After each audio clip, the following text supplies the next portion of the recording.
Hello भाई लोग, जय हिंद।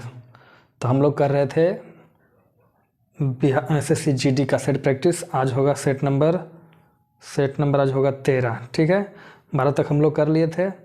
और हाँ, एक ज़रूरी सूचना है, जिसको फाउंडेशन बैच करना है मैथ का, वो रात के 9 बजे लाइव जुड़ जाएं। प्रतिशत ख़त्म हो गया है, लाभ हानि का दूसरा क्लास भी हो गया है, तीसरा क्लास आगे से होगा। और हाँ भाई, तुम पढ़ते हो भाई तो कमेंट में लास्ट में कर दिया करो, कुछ तो रिप्लाई दिया करो। हमें कितना बार बोल रहे हैं कि रिप्लाई एक बार दे दिया करो लास्ट में जब देखते हो तब, है ना। हम वीडियो लाएंगे तुम्हारे लिए। तुम्हारा बात हमारे पास आ गया है कि 20 फरवरी तक कंप्लीट करना है, प्लस सेट करवा देंगे। ठीक है, निश्चित रहो, मेरा पूरा प्रयास रहेगा। हाँ, अगर हम बीमार पड़ जाएंगे तो मेरा कमिटमेंट फेल होगा, अन्यथा नहीं होगा। तो प्रश्न नंबर 76 कहता है, दो संख्याओं का LCM और HCF दे रखा है, उनमें से एक संख्या इतना है, दूसरी क्या होगा। भाई कुछ नहीं करना है, तो LCM गुने HCF कर दो।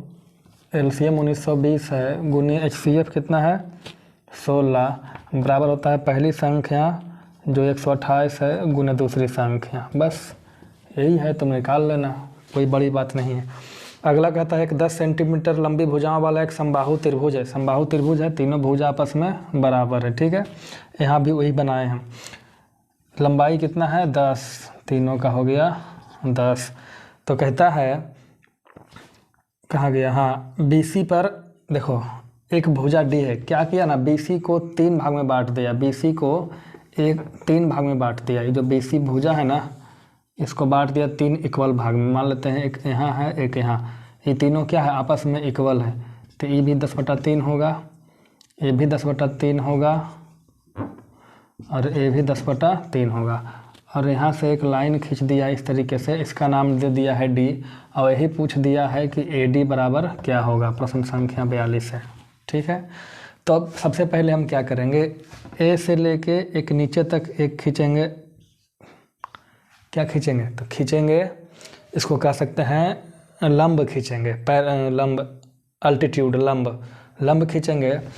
तो जैसे ही समबाहु त्रिभुज में हम लंब खींचते हैं ना किसी भुजा पे, तो पूरा 10 है, तो यहाँ से यहाँ हो जाएगा 5, और यहाँ से यहाँ हो जाएगा 5। अब तुम ही बताओ, इधर 5 है, ये 10 है, ये 10 है, तो यहाँ पर एक नाम दे देते हैं हम कुछ। मान लीजिए ABCD हो गया, इसको नाम देते हैं E। तो AE देखो, AE की लंबाई क्या हो जाएगा, तो AE क्या है, लंब बराबर क्या होगा, कर्ण का स्क्वायर माइनस आधार का स्क्वायर। तो कर्ण का स्क्वायर 10 का स्क्वायर 100 माइनस आधार का स्क्वायर 25, और इसका वर्गमूल करेंगे तो हो जाएगा √75। तो AE बराबर हो जाएगा 5√3। वर्गमूल निकालोगे तो 5 5 25 30 या 75, 5 का पेयर लगेगा, 3 फंस जाएगा अंदर। यानी यहाँ से एक, ये है लंब तुम्हारा। ठीक है, ये है लंब, इसको मिटा दे बाबू, कोई ज़रूरत नहीं इसका। यहाँ नाम दे देते हैं E, कोई दिक्कत नहीं। ये हो गया, AE की लंबाई हो गया 5√3। अच्छा ये बताओ, यहाँ से B से लेके E तक कितना है, 5 है।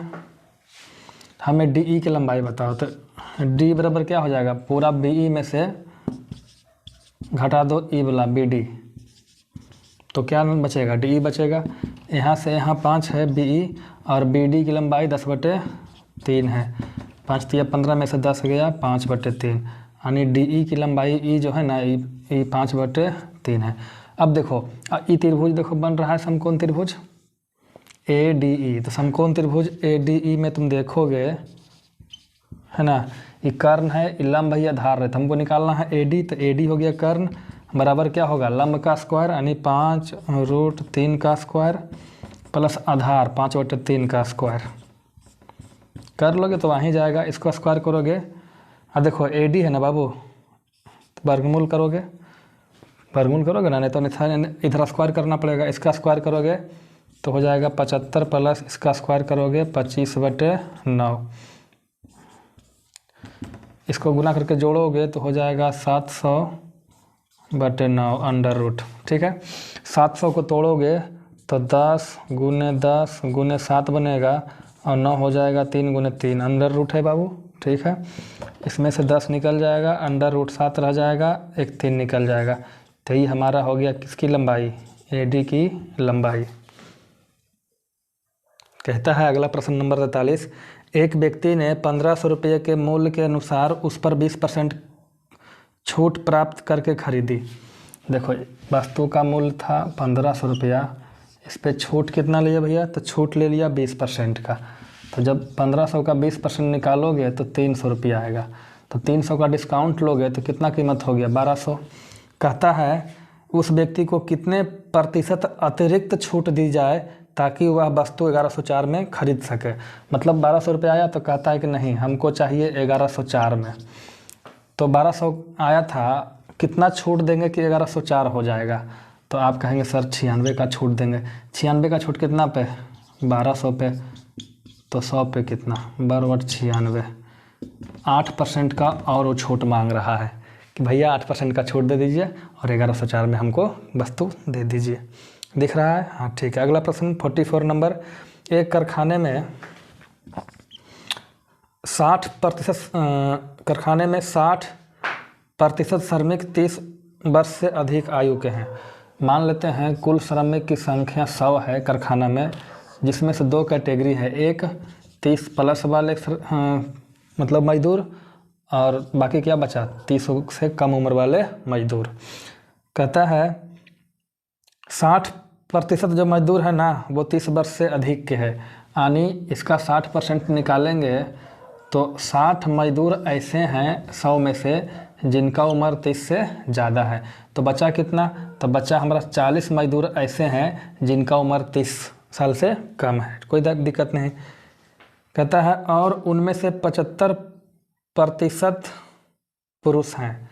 जो 30 वर्ष से ऊपर वाले हैं ना, कितने हैं 60, तो 60 में का जो 75% पुरुष है, पुरुष कितना है 75%, तो 75% निकालोगे 60 का तो हो जाएगा 45।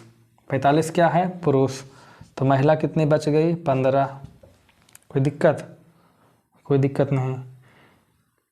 कहता है यदि 30 साल से ऊपर वाले पुरुषों की संख्या 1350 है, हम जिसको 45 बता रहे थे उसको बता रहा है 1350। फिर ध्यान से पढ़िएगा।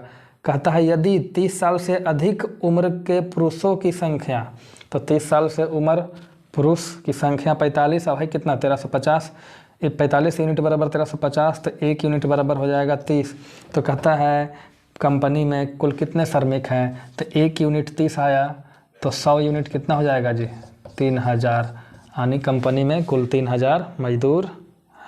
अगला प्रश्न कहता है 45 विद्यार्थियों की कक्षा में 30 लड़के हैं। देखो सिंपल से ध्यान से देखना, कुल कितने विद्यार्थी है जी 45 विद्यार्थी हैं, ठीक है। 45 विद्यार्थी में लड़के कितने हैं 30। तो जब लड़के ऐसे कर दो, जब लड़के बचे 30 तो लड़कियां कितने होंगे 15, कोई दिक्कत नहीं। यदि लड़कों का माध्य भार यानी औसत 45 है, जब लड़कों का औसत 45 है तो कुल कितना होगा, तो गुना करेंगे तो हो जाएगा 1350, ठीक है।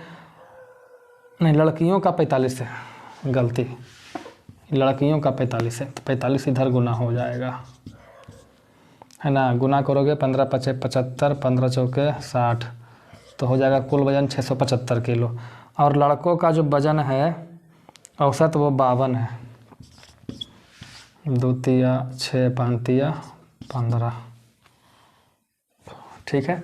तो लड़कों का कुल वजन 1560 किलो हो गया और लड़कियों का वजन 675 हो गया। कुल कितना हो जाएगा, जोड़ दो तो हो जाएगा 5 7 6 13 और 6 5 11 1 12 2235 किलोग्राम कुल वजन हो गया।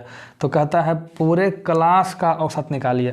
तो औसत निकालने के लिए पूरे क्लास का तो सभी का जोड़ दो वजन, तो सब लड़का लड़की जोड़ दिए 2235 आया। अब बटे भागा दे दो संख्या से, किसका संख्या, लड़का लड़की दोनों के संख्या, दोनों मिला के हैं 45, भागा दे दो तो 49 पॉइंट कुछ आएगा। तो कहता है लगभग, तो लगभग 49 आएगा औसत वजन, ठीक है।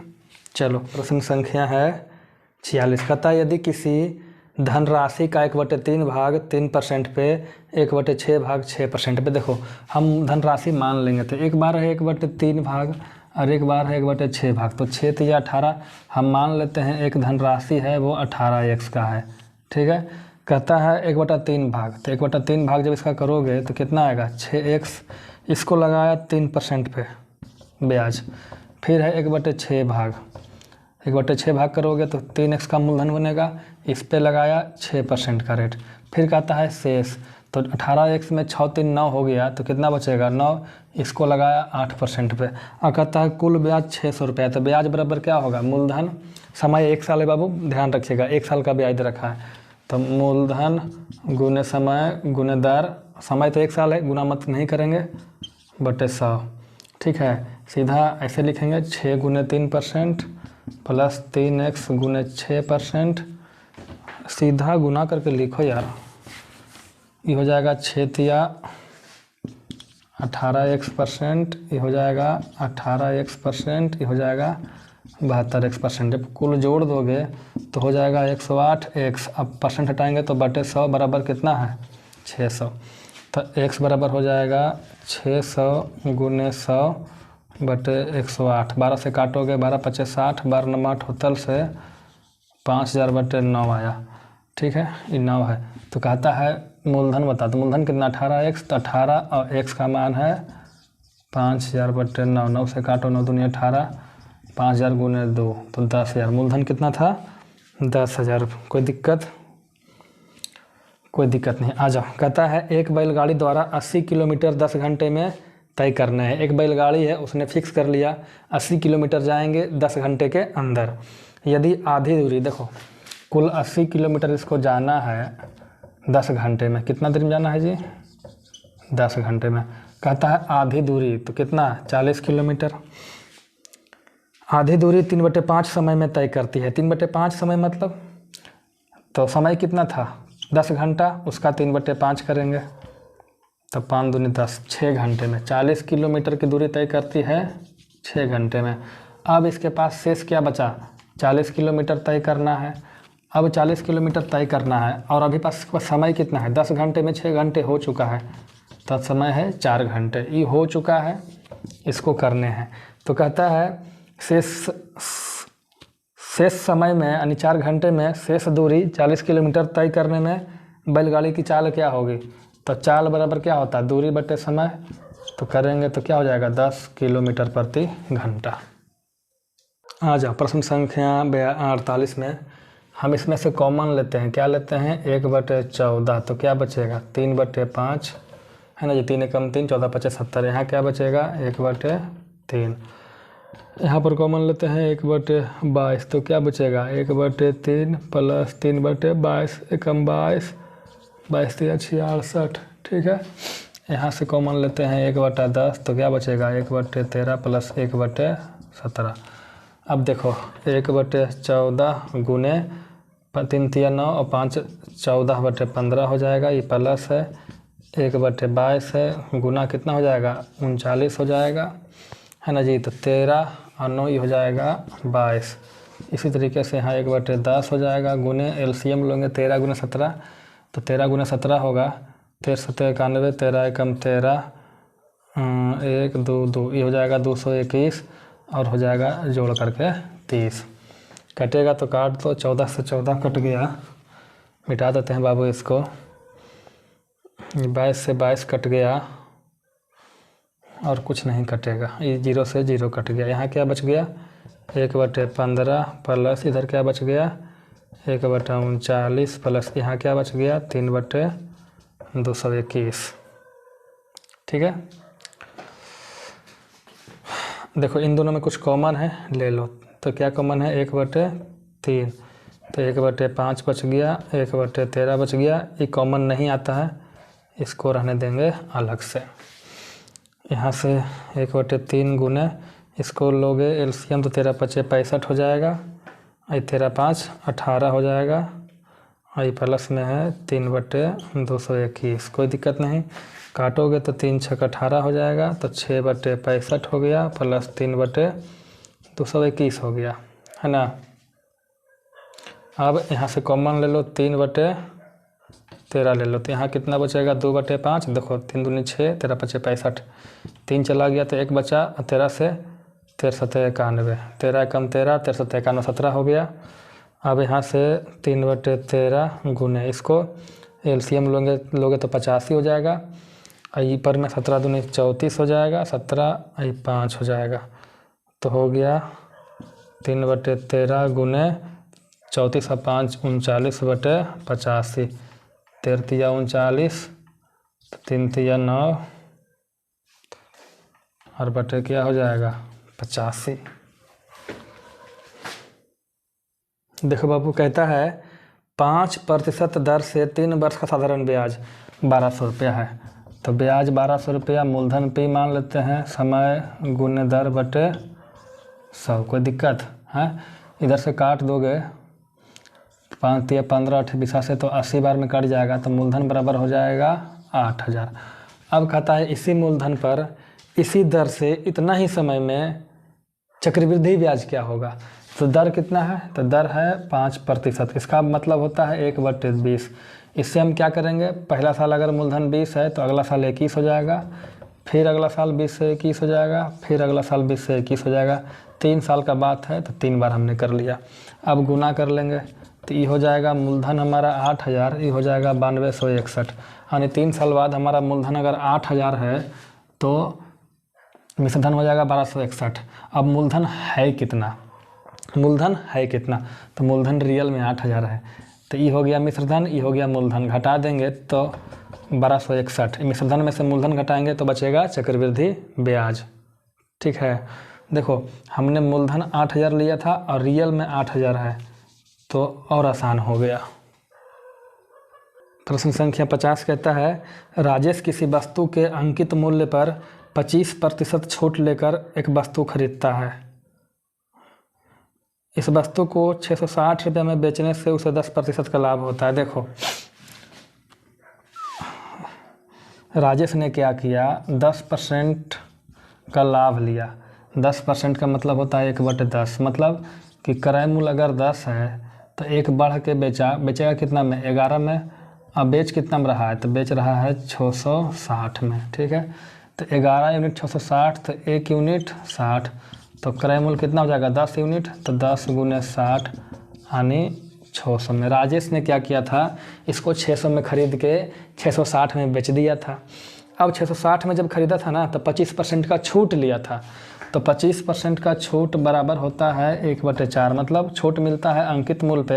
अंकित मूल्य अगर 4 है तो 4 का 25% 1 का डिस्काउंट लिया तो कितना में लिया होगा, 3 यूनिट 3 रुपये में लिया होगा। और कितना में खरीदा था, 600 में। 3 यूनिट 600, 1 यूनिट 200, तो 4 यूनिट क्या हो जाएगा जी 800, यानी इस वस्तु का अंकित मूल्य था 800 रुपया। अगला प्रश्न करते हैं। 51 नंबर प्रश्न देखिए भाई साहब, कहता है 1 रुपया 50 पैसा और 25 पैसे के सिक्के। देखो सिक्का के 3 टाइप है, एक है 1 रुपया वाला, दूसरा है 50 पैसा तो उसको बोल लिख देते हैं आधा रुपया, तीसरा का कितना क्या 25 पैसा, उसको बोलते हैं 1/4 रुपया। सब रुपया में है, इंडिकेट कर दिए। अब कहता है सिक्कों की संख्या जो है ना वो 378 है। कितने सिक्के हैं, 378। अब कहता है मूल्य के अनुपात, मूल्य का अनुपात क्या है बताते हैं। मूल्य का अनुपात है 13 11 7। एक्स लगा देते हैं, कोई दिक्कत नहीं, अनुपात है। देखिए मूल्य का अनुपात मतलब क्या हुआ, मतलब हुआ 1 रुपया के कुछ सिक्के हैं और कुल 13 रुपये हैं, तो कुल कितना सिक्के हुए। सीधा सा बात बाबू ध्यान देना, 1 रुपया के सिक्के हैं हमारे पास और कुल 13 रुपया हैं, तो कितने सिक्के हुए, 13 सिक्के हुए। तो ये दोनों गुना कर लिए तो क्या हो गया 13x। इसी तरीके से 50 पैसे के हैं और कुल हमारे पास 11 रुपये हैं, तो कितने सिक्के होंगे। थोड़ा सोचिएगा, हमारे पास 50 पैसे के सिक्के हैं, 11 रुपये हैं। 50 पैसे के सिक्के कितने हैं, 11 रुपये, तो कितने सिक्के होंगे 50 पैसे वाले। तो आप कहेंगे सर 1 रुपया में 2 50 पैसा, तो 11 रुपया में 22 को 50 पैसा होगा। इस संख्या का अनुपात ला रहे हैं, तो ये हो जाएगा 22x। इसी तरीके से 25 पैसे के 7 रुपया है, तो कितने सिक्के होंगे, तो 1 रुपया के 4 सिक्का, तो 7 रुपया के 28 सिक्का, तो ये हो गया 28। तो कुल सिक्कों की संख्या जोड़ देंगे तो हो जाएगा 50 63x, और सिक्कों की संख्या दे रखा है 378, तो x बराबर क्या हो जाएगा जी 6। क्या हो जाएगा 6। तो कहता है 50 पैसे वाले सिक्कों की संख्या, तो 50 पैसे वाला सिक्का की संख्या यही तो है कितना 22x, तो 22 गुने 6 करेंगे यानी 132 सिक्के हैं 50 पैसे वाले। अगला है 52 नंबर 0.77, लो जी लिख देते हैं 52 नंबर, इंक ख़त्म हो रहा है इसीलिए नहीं लिख रहे थे। 0.0 ऐसे है, रेकरिंग है, अब भागा है और 7.33 का रेकरिंग है। तो क्या करेंगे बाबू, कुछ नहीं, इसको लिखो 77 बटे रेकरिंग 3 गो पर है तो 3 गो 9 डिवाइडेड बाई, ये लिखो 733 रेकरिंग जिस पे नहीं है उसको माइनस करो बटे जितना पे रेकरिंग है, 2 पर रेकरिंग है तो 2 गो 9 2। अब जितना पे रेकरिंग नहीं है उतना 0, लेकिन दशमलव के बाद देखना कि रेकरिंग कितने पे नहीं है, तो जितने हैं सभी पे रेकरिंग है इसलिए 0 नहीं देंगे। फिर से बाबू 77 लिख दिया और माइनस करते हैं, माइनस क्या करते हैं, इधर जितना है जितना पे रेकरिंग नहीं है उसको माइनस करते हैं, तो माइनस यहाँ 0 करेंगे क्योंकि 0 एक ऐसी संख्या जिस पे रेकरिंग नहीं है। फिर बटे में लिखेंगे 3 पर रेकरिंग है तो 3 गो 9, कोई दिक्कत नहीं। उसके बाद यहाँ पर आते हैं तो 733, 7 पे रेकरिंग नहीं है तो -7 कर दिए, नीचे 2 गो पे रेकरिंग है तो 2 गो 9 लिखें। अब हम 0 लगाते हैं, तो 0 कैसे लगाते हैं, दशमलव के बाद देखते हैं कितनी ऐसी संख्याएं हैं जिस पे रेकरिंग नहीं है, तो ऐसा कोई संख्या है ही नहीं तो 99 पे कोई 0 नहीं लगाएंगे। यहाँ हो जाएगा 77/999, इसको गुना में करोगे तो 9 ऊपर चला जाएगा, ये आ जाएगा घट के 726। इसको काटो बाबू, काटोगे 9 से 9 एकम 9, 9 एकम 9, 9 एकम 9, 1 1, इसको काटोगे ना कट जाएगा, देखो कितना बार में कटेगा। इसको रहने दो अभी, 77 है रहने दो, काटो 11 से, 11 एकम 11, 11 छक 66, 11 छक 66, कोई दिक्कत, काटोगे तो 11 7 और 11 6, अब नहीं कटेगा, ऊपर हो जाएगा 7 और नीचे होगा 666, 7/666, यही आपका उत्तर होगा। आ जाओ जी, देखो ऊपर इसको मान लो A, इसको मान लो B, तो AQ माइनस BQ बनता है और AQ माइनस BQ का फार्मूला होता है A minus B into A square plus AB plus B square. तो इसको लिखेंगे, क्या लिखेंगे 0.96 माइनस 0.1 और इसको A स्क्वायर लिखेंगे यानी 0.96 के स्क्वायर और प्लस AB, इनको को गुना करेंगे तो 0.096 बनेगा और प्लस 0.1 के स्क्वायर बनेगा और नीचे में भी वही है 0.96 के स्क्वायर प्लस 0.096 प्लस 0.1 के स्क्वायर, इसे ही कट जाएगा तो 0.96 में से 0.1 घटाएंगे तो 0.86 बचेगा, हमारा उत्तर हो गया। घबराने वाली बात नहीं है, फार्मूला याद होना चाहिए। कहता है विक्रय मूल्य तय करने के लिए अंकित मूल्य को कितने प्रतिशत बढ़ाया जाए ताकि 10% छूट के बाद 20% का लाभ हो, है ना जी। 10% छूट देंगे तो मूल्य होता है 3 गो CP SP MP, आज ही बताए हैं फाउंडेशन बैच में 10% का छूट, 10% का मतलब 10 में 1 का छूट देंगे तो 9 में बेचेंगे और 20% का लाभ मतलब 5 में खरीदे हैं तो 1 का लाभ लेंगे, 6 में बेचेंगे। इसको बराबर करना है विक्रय मूल्य को, तो इसको 2 से गुना करिए, इसको 3 से, इसको 2 से, इसको 300, 15 में खरीदिए, 20 रुपया का मार्किंग करिए, 18 में बेच दीजिए। तो क्या कहता है विक्रय मूल्य तय करने के लिए अंकित मूल्य को कितने प्रतिशत बढ़ाया जाए, है ना जी। विक्रय मूल्य अंकित मूल्य को कितना बढ़ाया जाए, है ना। विक्रय मूल्य देखो कितना बढ़ाया है, अंकित मूल्य से विक्रय मूल्य कितना बढ़ाया है, तो 5 बढ़ाए हैं 15 पे, तो 100 पे कितना 5 तिया 15 हो जाएगा, तो 33.1/3% बढ़ाया जाए। आ जाओ प्रश्न संख्या 55 करेंगे।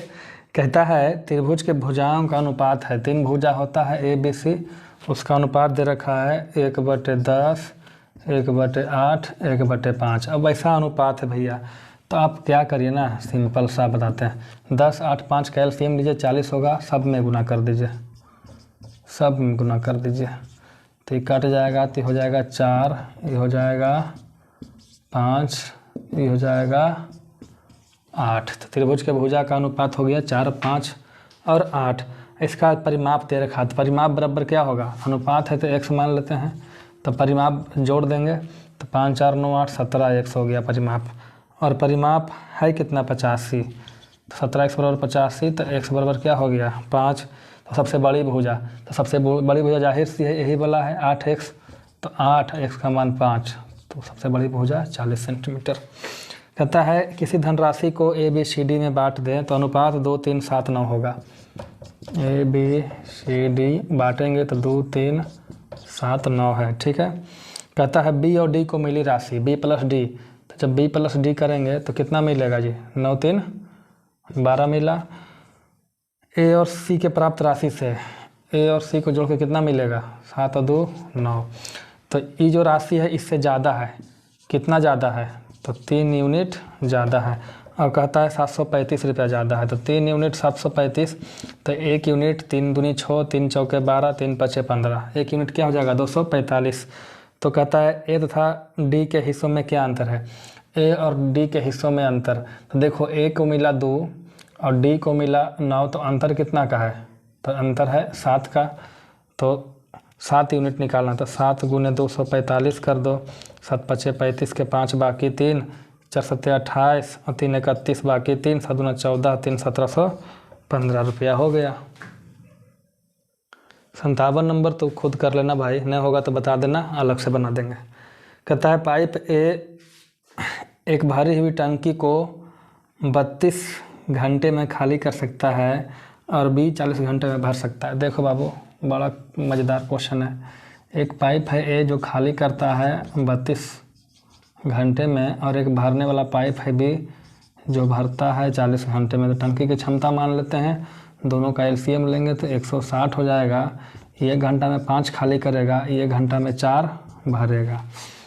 तो कहता है पाइप ए और बी को टंकी भरे होने पर, देखो मान ली टंकी भरा हुआ है, भरा होने पे क्या करेंगे, पहले ए को चालू करेंगे 1 घंटा के लिए, फिर 1 घंटा जब हो जाएगा तो ए को बंद करके फिर बी को चालू करेंगे, इस तरीके से। कोई दिक्कत? तो कहता है टंकी खाली होने में कितना समय लगेगा। देखो टंकी बाबू खाली हो जाएगा, क्या है खाली हो रहा है 5, भर रहा है 4, तो खाली ज़्यादा हो रहा है तो टंकी खाली हो जाएगा। तो देखो एक साइकिल होगा, मतलब एक चक्कर में क्या होगा, पहले ए चलेगा, एक खोलेंगे फिर बी खोलेंगे, 1 घंटा के लिए 1 घंटा के लिए बी, तो एक साइकिल में कई घंटा लग जाएगा, तो 1 घंटा ई 1 घंटा ई, तो एक साइकिल में 2 घंटा लग जाएगा, ठीक है। अच्छा अब होगा क्या, तो 5 खाली होगा 4 भरेगा, तो सब मिला जुला के क्या हो जाएगा -1, मतलब 1 खाली होगा। सब मिला के क्या खाली हो जाएगा, 1 लीटर पानी खाली हो जाएगा 2 घंटा में। हमको खाली करना है पूरा 160 लीटर, तो क्या करना है, तो यहाँ 160 से गुना कर दीजिए है ना जी। कैसे करेगा लड़का, देखो 160 से इधरों गुना कर देगा, इधरों गुना कर देगा, नहीं करना। वैसे क्या करना है, देखो 160 खाली कितना हो रहा है एक बार में 5, तो 5 को घटा दीजिए तो कितना बचा 155, 155 से इन्हें गुना कर दीजिए। जब इधर गुना करोगे तो इधर भी गुना करोगे, तो हो जाएगा 310 घंटे, और खाली कितना हो गया 155 लीटर।